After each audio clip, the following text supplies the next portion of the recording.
Chapter 10. Hear ye the word which the Lord speaketh unto you, O house of Israel.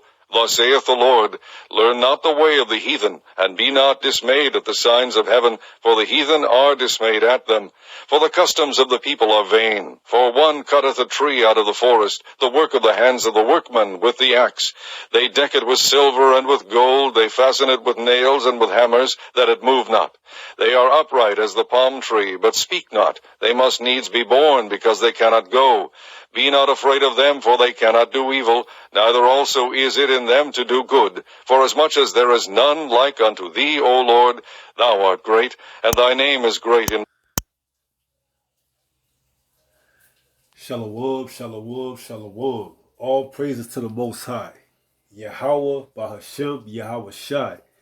In the name of his only begotten Son, Yahweh Shai, who the world Italy calls Jesus, a so-called black man. What is Christmas? Who is Christmas? What is Christmas Eve? Who is Christmas Eve? We're going to go into that and find out.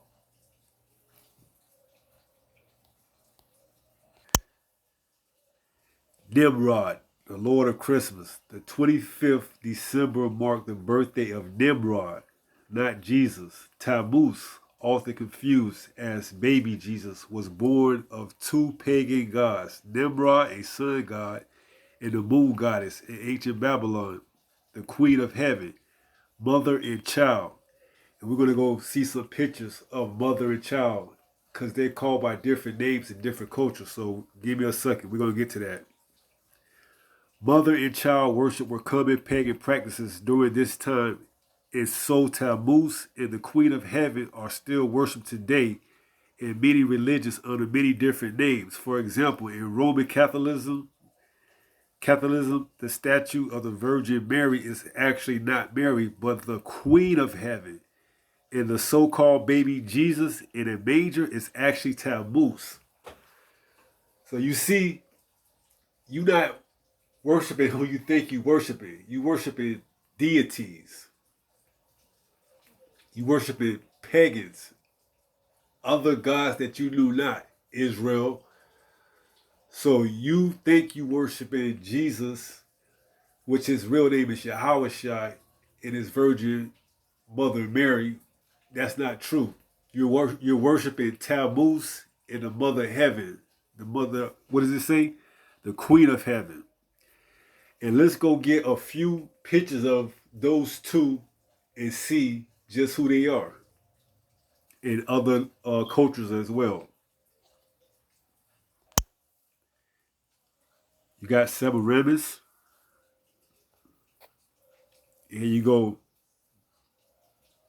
You got the queen of heaven, the mother, and her baby. These are a few different names they go by in different cultures. Isis and Horus, of course. Then you got Mary and Jesus, who is actually Tammuz. So you see, Christmas Eve is venerating Mary, followed by Christmas Day, which is venerating her son Tammuz. So you being indoctrinated with this belief that you're worshiping Jesus on Christmas Day, celebrating his birthday, is a complete and total lie. You're not worshiping Jesus, whose real name is Yahweh Shai, because he wasn't even born in the wintertime. If you know anything about the scriptures, it tell you how the shepherds didn't keep their flock during the wintertime. They couldn't keep it in. They couldn't keep their flock outside in the wintertime. So let's go to that scripture and find out exactly what I'm talking about. This is St. Luke chapter 2, verse 8.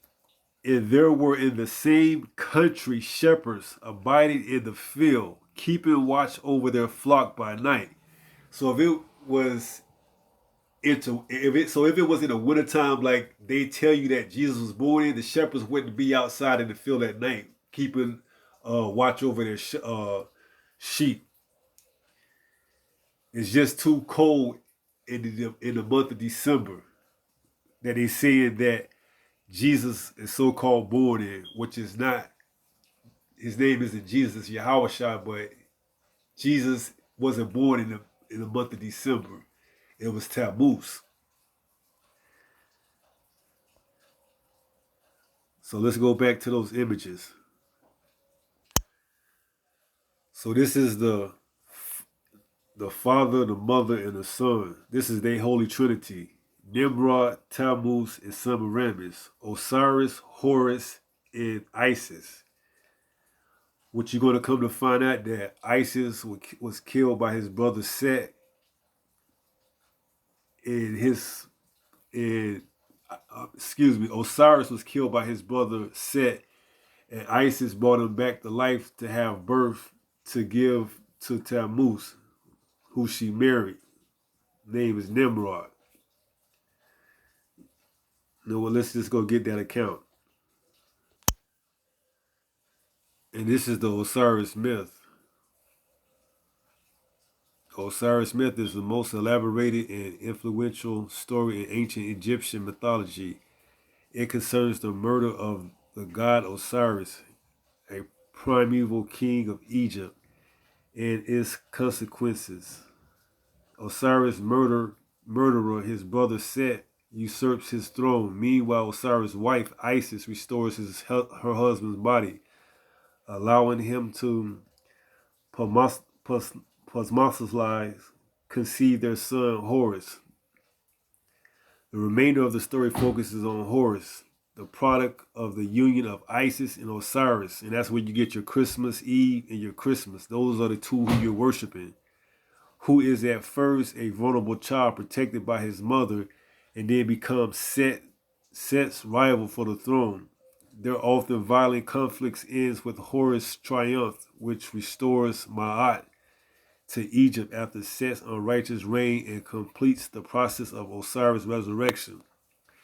So we're going to go into the winter solstice and see how that plays into effect and how you are practicing a ritual which is called Saturnalia, and how you think that it's just holidays, happy holidays. You just, in the spirit. You in the spirit, but you in the wrong spirit.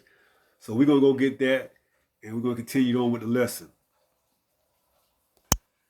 So this is in concern what we just read about Osiris, Isis, and Horus. The winter solstice currently begins on the eve of December 21st or 22nd of the year, at which point the sun reaches its southernmost point in the sky. Traditionally, this reversal of the angle of the axis of the earth completes on the eve of the 24th or the 25th. So this is Tammuz or Horus being born from Isis conceiving from Osiris. Of the year when the sun again begins its ascent towards its highest point, which will occur 6 months later during the summer solstice at the end of June. The winter solstice is the shortest day and the longest night of the year. So this whole ritual that's being pushed during this time of year, Christmas Eve, Christmas Day, is paganism. It's paganistic. So we're going to go into the Saturnalia, and we're going to read and see about some of the things that they did in Rome and how that's being implemented today here in America, which is also known as Babylon. So give me a second to pull that up. What is Saturnalia? So let's see how much this pagan holiday has in common with the holiday that you think you're celebrating and commemorating Christ's birthday today. What is Saturnalia? Saturnalia, the most popular holiday on the ancient Roman calendar, derived from older Foreman-related rituals of midwinter and the winter solstice, and we read about that. Especially the practice of offering gifts or sacrifices to the gods during the winter sowing season. And that's what you do when you put those presents up under that Christmas tree, what it told you in Jeremiah 10 not to do. So let's continue to read. how the Romans celebrated Saturnalia. Let's see if it's similar to how Americans celebrate Christmas. Come on, Israel, you got to wake up and get out of this deep sleep. You know better, so let's get it. During Saturnalia, work and businesses came to a halt. Doesn't that sound familiar? School and courts of law closed. Don't schools get closed during this time of year for 2 weeks or whatever? And the normal social patterns were suspended. You got stores closing earlier than normal. They usually stay open to 10, 11, 12 o'clock. Now they closing at 6 o'clock. Everything shuts down early so you can get home and spend time with your so-called loved ones under the paganistic rituals of Saturnalia, but you think it's Christmas. We're gonna continue to read though. We'll try to wake y'all up out there. What does it say? People decorated their homes with wreaths and other greenery. That's y'all putting Christmas lights around y'all houses, mistletoes, wreaths, like they said. So let's continue.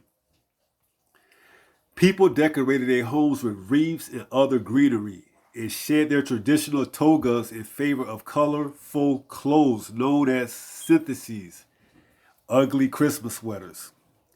Even slaves did not have to work during Saturnalia, but were allowed to participate in the festivities. In some cases, they sat at the head of the table while their master served them. What does that sound like? When your boss lets you be the boss and he plays the worker, the employee. I mean, all these things are coming from something. They didn't come up with these ideas out of their own head.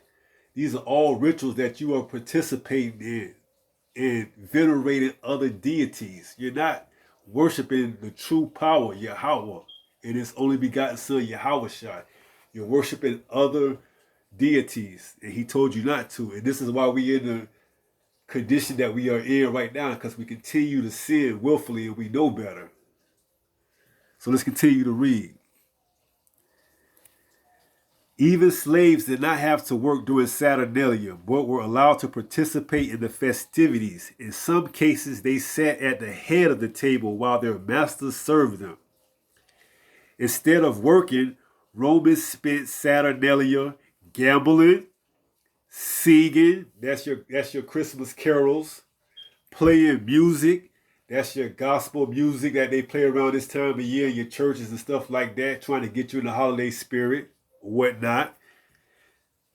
Feasting, having your ham unclean. We already talked about that. Socializing and giving each other gifts. I mean, this sounds exactly like Christmas. But we're going to continue on. Wax taper candles called semiramis were common gifts during Saturnalia to signify light returning after the solstice.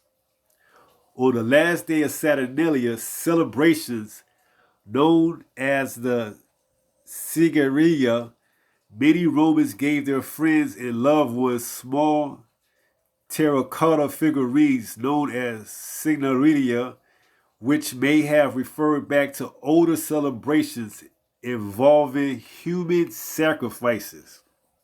That's right, because they would sacrifice humans to the fire god Saturn. That's where your logs come in, your Yule logs, representing people being tossed into the fire. Molech, in the Bible tell you about that in Jeremiah 32, about the 35th verse, not to sacrifice your sons and daughters to Molech. So Saturnalia was by far the joyous Roman holiday. The Roman poet Cassius famously described it as the best of times. So righteous were the festivities that the Romans, Arthur Pliny reportedly built a sun-proof room so that he could work during the Rashcusis celebrations. So I just wanted to bring that out with the scripture I played in the beginning of Jeremiah, the 10th chapter, letting you know what's going on at this time of year and who you actually are celebrating on Christmas Eve and Christmas Day. So you don't get it in your mind that you celebrating Christmas Eve thinking it's the night before Christmas, which is completely misleading. It's Christmas Eve, which is Semiramis, who is Nimrod or Tammuz's mother, who you venerate on Christmas Day by celebrating him on the 25th. And it tells you how the sun is coming back or it's going into its highest point. So I just wanted to bring that out and let y'all know what and who is Christmas Eve and who is Christmas. So with that being said, peace, shalom.